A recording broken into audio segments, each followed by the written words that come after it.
তো আমরা এই সাবার সব জায়গায় তো হয় না কোন জায়গায় সব জায়গায় মনে করেন গাছগুলো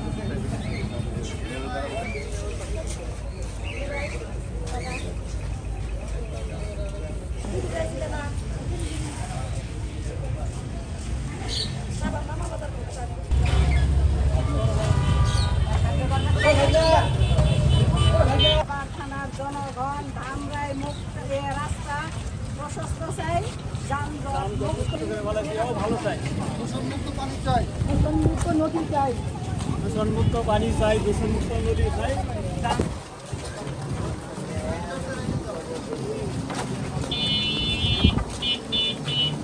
বিসমিল্লাহির রহমানির রহিম। ধন্যবাদ সবাইকে। আমরা ধামরাই সাভার দুই পক্ষ থেকে আমরা এই মানববন্ধনটি করেছি। সবাই যেন আমরা সুন্দরভাবে সুন্দর পরিবেশে বাস করতে পারি এবং সবাই যেন যানজট মুক্ত দেশ গড়তে পারি, এই প্রত্যাশাই আমি আমার বক্তব্য শেষ করছি। আমার নাম শারমিন। এই নদীতে অসংখ্য ময়লা, যত আবর্জনা, এই বাজারের যত আবর্জনা, সব আবর্জনা নদীতে ফেলা হচ্ছে এবং এইভাবেই কিন্তু এই নদীটি নষ্ট হয়ে যাচ্ছে ধীরে ধীরে।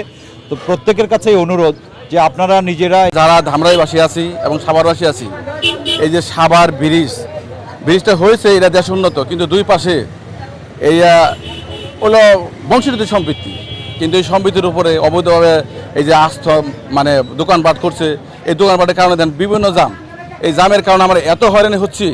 কিন্তু আমি চাচ্ছি এই জাম আমাদের দুইটা থানার যে এমপি সাহেব, এরা অনেক ভালো, আর ভালো মনের মানুষ। আমরা আসলে এই দেশের জনগণ আমরা চাচ্ছি যে তারা সুস্থ, মানে দেশটা উন্নত হোক, এটা আমরা চাই, সবাই চাই। কিন্তু এই জামটা থাকলে সবারই ক্ষতি হচ্ছে। আমাদের এই সংগঠনের আবেদন যে যারা আছেন উপর মহলে এবং যারা দেশ চালাচ্ছেন, যারা এখন মানে এমপি সাহেব আছেন, অনুরোধ হলো আপনারা এই জামটা হলো যেমনি পারেন সরকারি জায়গা উদ্ধার করেন, তাহলে আপনারা একর করেন, যেমনি পারেন জামটা মুক্ত করেন। জামটা মুক্ত করলে দুনো থানায় উন্নত এবং আমাদের ধামরা থানা অনেক উন্নত হবে। সবাই কিন্তু আসলে দেশের জন্য কাজ করতে চায়, এটাও কিন্তু একটা কাজ, এটা বিশাল বড় কাজ।